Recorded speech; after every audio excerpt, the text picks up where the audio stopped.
and welcome to another episode of Second Gen's Liberated Panda. Today, I'm joined by a very special guest. His name is Drew Thompson. And for more on this story, we have with us Drew Thompson from the Lee Kuan Yew School of Public Policy. So it seems like both sides are downplaying expectations ahead of the meeting. Absolutely. I think both sides have signaled very clearly that they're going in to exchange views. The concern is that they're really just going to exchange laundry lists of complaints about the other. Both sides have dug in pretty hard to the point where both Yang Jiechi and Wang Yi have given speeches in advance of this summit, saying basically that the fault of the relationship, the troubles in the relationship are fully on the U.S. side and partly a legacy of the Trump administration. So that doesn't give the Biden administration much room to take care of any of these challenges. What they are doing is they're going through a process of reviewing existing policies, existing actions that were taken under the Trump administration to decide which to keep, which to modify, and then moderate their China relationship accordingly.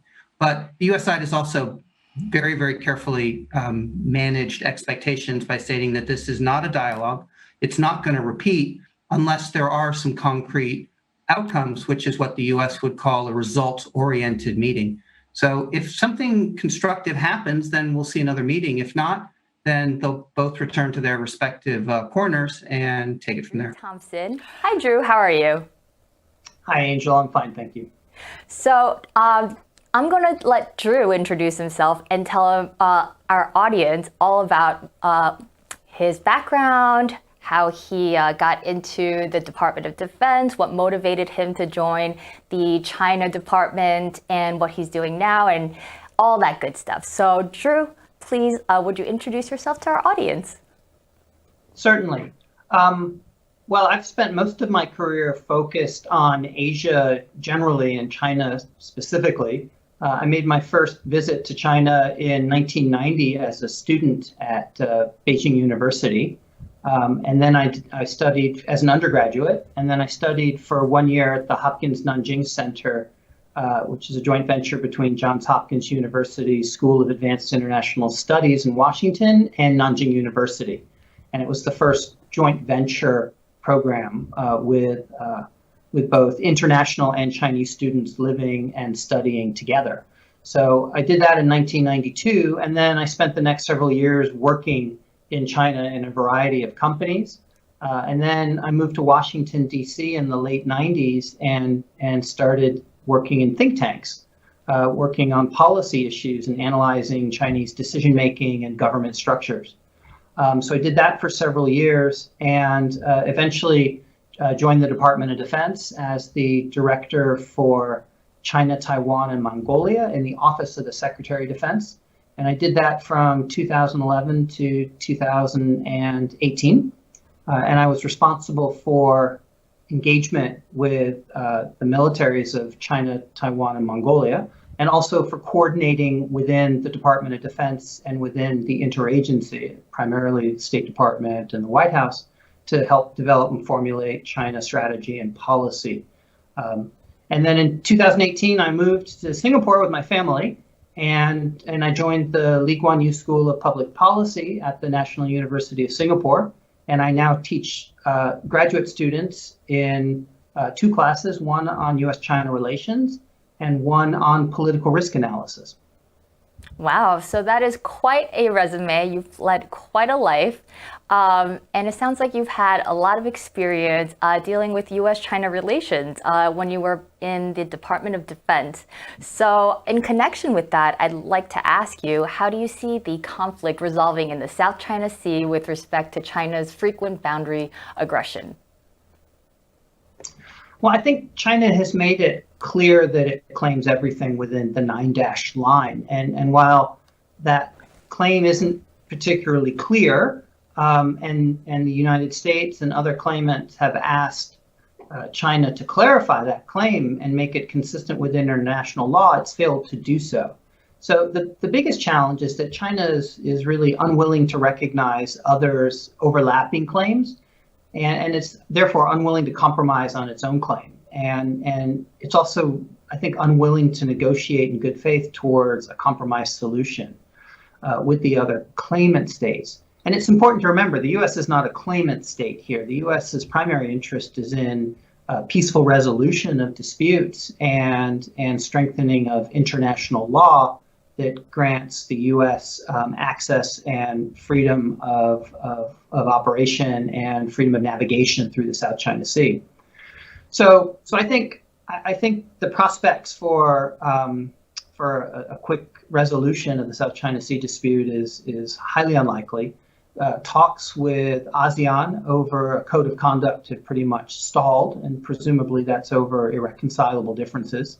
But that's also partly because China has really trampled all over the 2002 Declaration of the Conduct of Parties in the South China Sea, which was a fairly brief interim agreement that calls on all the parties to resolve their differences peacefully and to respect certain norms. And China really hasn't done that. It's conducted a massive reclamation campaign to build islands out of what were essentially reefs and submerged low tide features. And they have reclaimed over 3,200 square acres of land from where it didn't exist prior. And that's about 20 times more than any other country has, or any or all of the other countries have reclaimed combined. So really what China has done just far outstrips what any other country has done. And by and large, I think has put so much pressure on these other countries through things like deploying its maritime militia fleets to occupy features. They've been running survey vessels through other countries' EEZs, which is not consistent with international law. And then there have been several incidents, such as the sinking of Vietnamese and Philippine fishing vessels by Chinese ships. So I think the South China Sea disputes are not going to resolve anytime soon, and there really isn't a viable pathway towards resolution that I can see. Oh, okay, well, that's disappointing. So what about, how do you see the conflict resolving between China and Taiwan? I would assume that it's kind of similar to the situation in the South China Sea, but I will let you, the expert, give us the analysis on that. Well, I mean, like the South China Sea, it's very difficult to see a peaceful resolution at this point. I think at best, all we can hope for is continued détente between China and Taiwan. Unfortunately, there's very serious tensions in the cross-strait relationship that show no signs of abating. I think the biggest underlying factor is that Chinese and Taiwanese societies are increasingly separate and they're diverging, particularly under Xi Jinping. So it's not just about Taiwan self-identification. There have been extensive polling to determine how Taiwanese see themselves. Do they self-identify as Chinese, as Taiwanese, or as both? And increasingly, especially amongst younger people, they self-identify as Taiwanese rather than Chinese. So you've got not only these diverging self-identities, you also have very diverging societal norms, particularly around their political system. Taiwan's democracy is very robust. Their societal freedoms really make federation with China unpalatable for the people of Taiwan. So I think Beijing's failure to maintain the freedoms granted to the people of Hong Kong under the Basic Law for 50 years, under the one country, two systems framework, really makes federation with China incredibly unpalatable for Taiwanese. So and that includes the Kuomintang, the KMT, who, while being supportive of a one China principle and hoping for a future reunification at some point, they've completely rejected one country, two systems as a framework. So the people of Taiwan have no desire to join politically with China, and particularly with a China that's essentially an authoritarian system where it's inevitable that the Taiwanese people would lose their political rights. So if you have a Taiwan that's not willing to voluntarily unify with China, that essentially leaves Beijing with I would say, maybe three options. They can continue to wait passively for conditions to change. They could increase pressure on Taiwan through coercion, or they could the unification through force.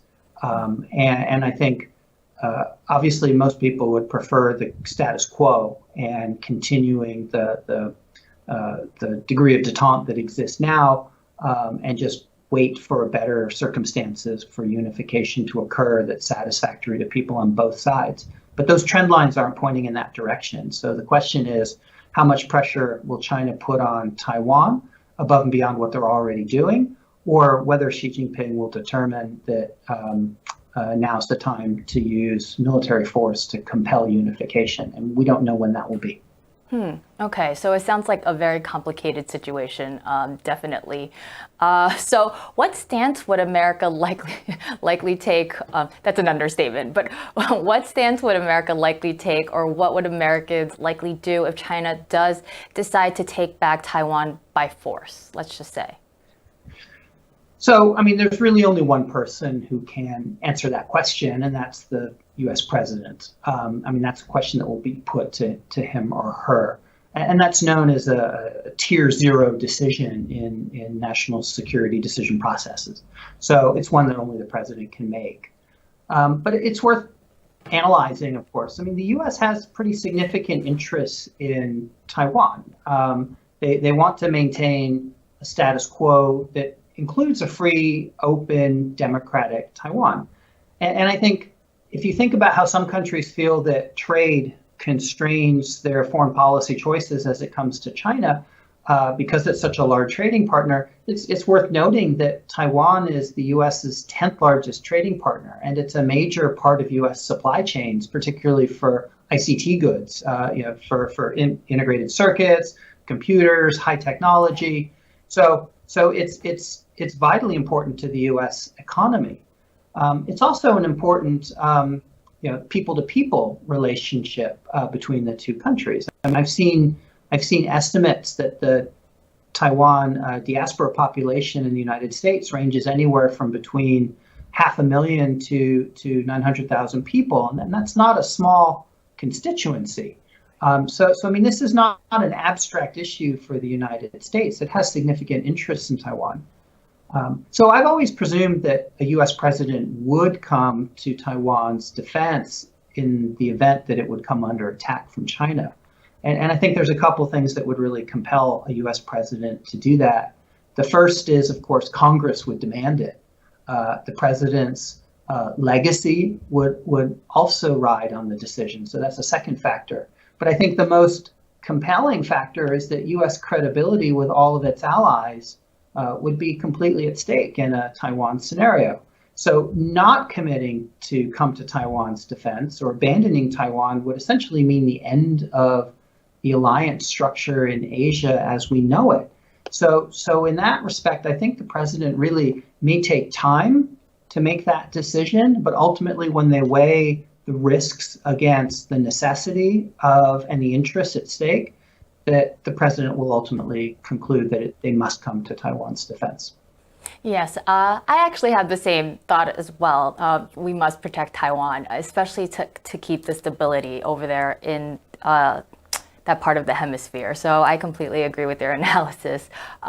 So what are your thoughts about strategic ambiguity? And for those in our audience that don't know what strategic ambiguity is, maybe you can kind of explain that first. And do you think America is better off discarding or keeping this policy? Certainly. So strategic ambiguity is essentially the U.S. posture towards Taiwan. So unlike a traditional ally where the U.S. would have a mutual defense treaty with that ally, which basically requires the U.S. And that ally to come to each other's defense, that doesn't exist with Taiwan. The strongest binding document between the two is the Taiwan Relations Act, which requires the United States to provide arms of a defensive character to Taiwan, and also for the U.S. itself to maintain the ability to defend Taiwan. But it stops short of requiring the United States to come to Taiwan's defense. So that element of assurance is lacking in the U.S. posture. And U.S. policy statements have also been somewhat vague about whether or not the U.S. would come to Taiwan's defense. And that's known as strategic ambiguity. The U.S. has an obligation to provide Taiwan with the means to defend itself, but it doesn't necessarily commit to actually coming to their defense. So that strategic ambiguity has been in existence since the U.S.-Taiwan Mutual Defense Treaty, which was signed in 1954, was abrogated when the U.S. changed its recognition to China in 1979. So since then, the Taiwan Relations Act has really defined how the U.S. Provides for Taiwan's security. So that strategic ambiguity has lasted and effectively maintained cross-strait stability since 1979. So I think ultimately it's necessary to keep it. And the first reason is because, as I said, it works. It's detained Beijing so far, and it continues to do so. I think the second big reason is that by removing it, you'd be giving Taiwan unconditional assurances that would create a moral hazard for Taiwan politicians. There may be some particularly DPP politicians who might be badly tempted to antagonize Beijing in order to win votes from deep green pro-independence political supporters without taking into consideration what U.S. interests would be. And remember, it is still the U.S. that essentially underwrites Taiwan's sovereignty. So giving up strategic ambiguity would probably create the very conditions that the U.S. would want to avoid. It would incentivize Taiwanese politicians to antagonize Beijing, and then an antagonized Beijing would be convinced that Taiwan is moving towards independence, which they would feel then forces their hand to use whatever means are necessary to prevent that independence, and that could include the use of force. So I think giving Taiwan overly concrete assurances might make them feel better, but I don't see how it would contribute to enabling cross-strait dialogue, cross-strait stability, or ultimately peaceful resolution. I see. So you're of the opinion that keeping this strategic ambiguity is the best way to go to avoid further conflict.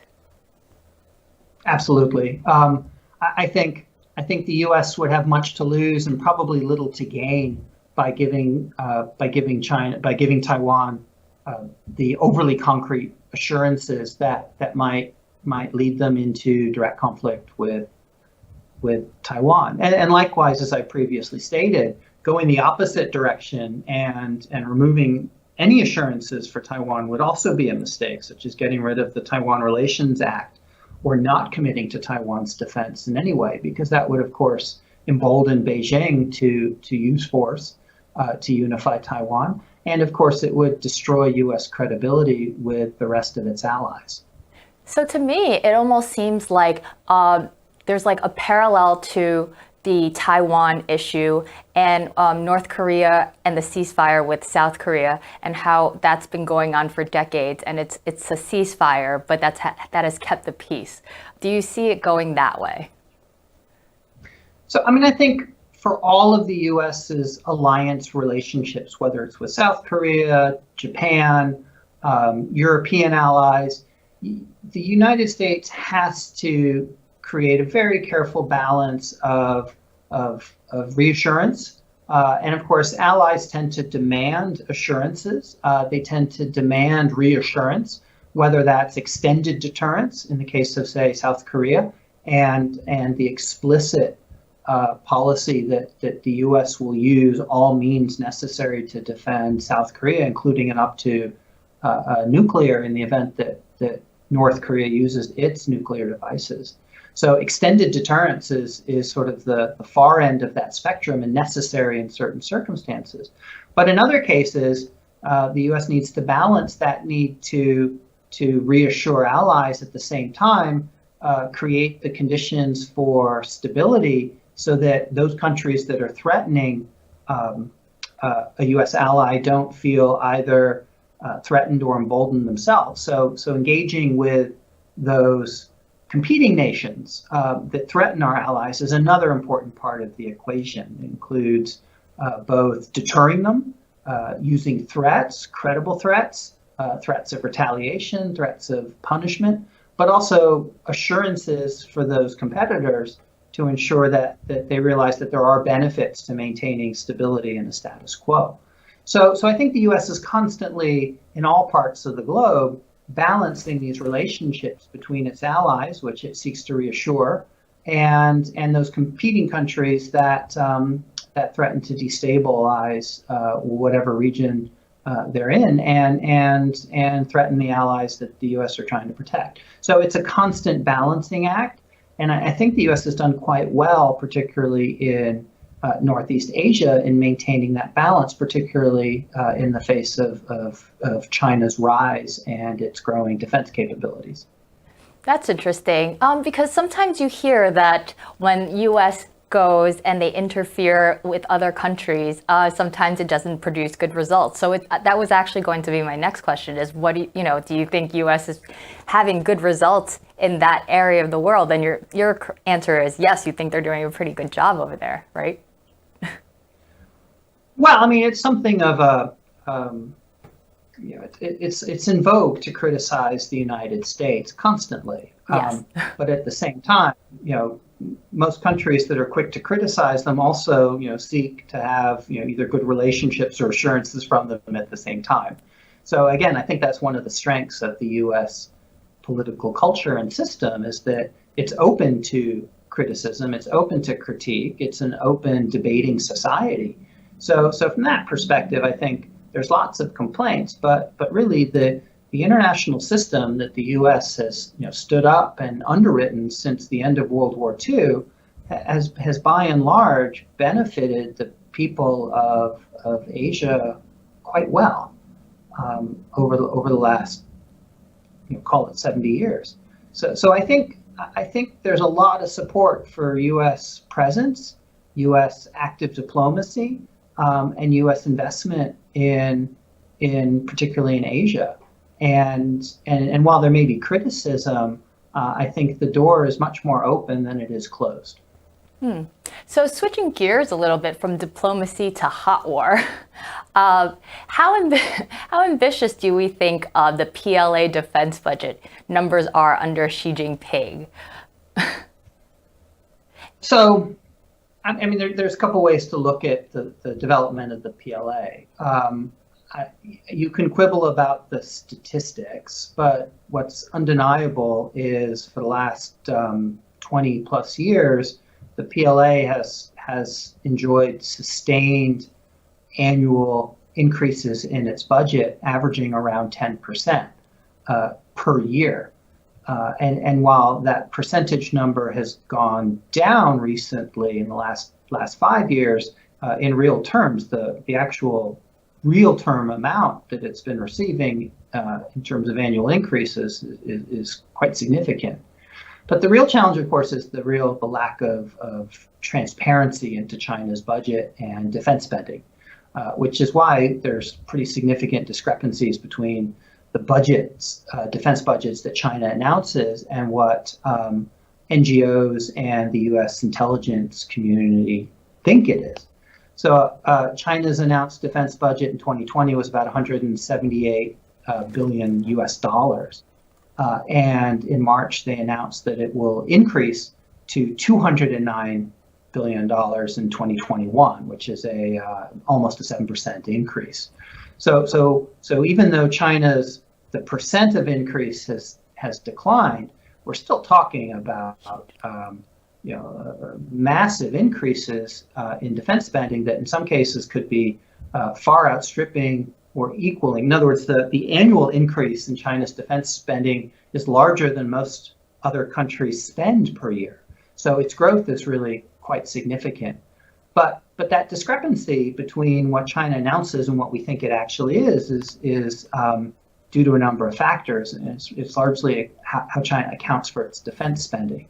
So, for example, China doesn't include in its announced defense spending things like the People's Armed Police, which are under the command of the Central Military Commission, or the Coast Guard, or their space program, or their foreign weapons procurement, which comes from a different budget.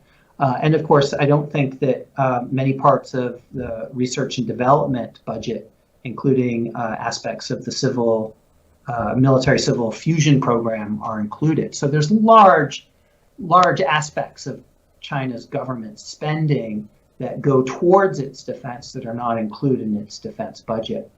And just to give an example, for the 2019 figure, the announced budget was, as I said, 178 billion. The Stockholm International Peace Research Institute estimated that China's defense spending that year was 240 billion. So you're talking over, $60 billion, about $60 billion difference, and that's 40% difference in the estimate and the reported figures. And that was corroborated, I think, by the IISS, the International Institute for Strategic Studies in London. They also put their estimate of defense spending at over $230 billion. So the discrepancy between what those NGOs, the U.S. Department of Defense, the intelligence community estimate is a pretty significant gap. But as I said, I think that's almost an accounting issue. It's worth noting that the amount of China's increases are massive compared to the spending of other countries around it.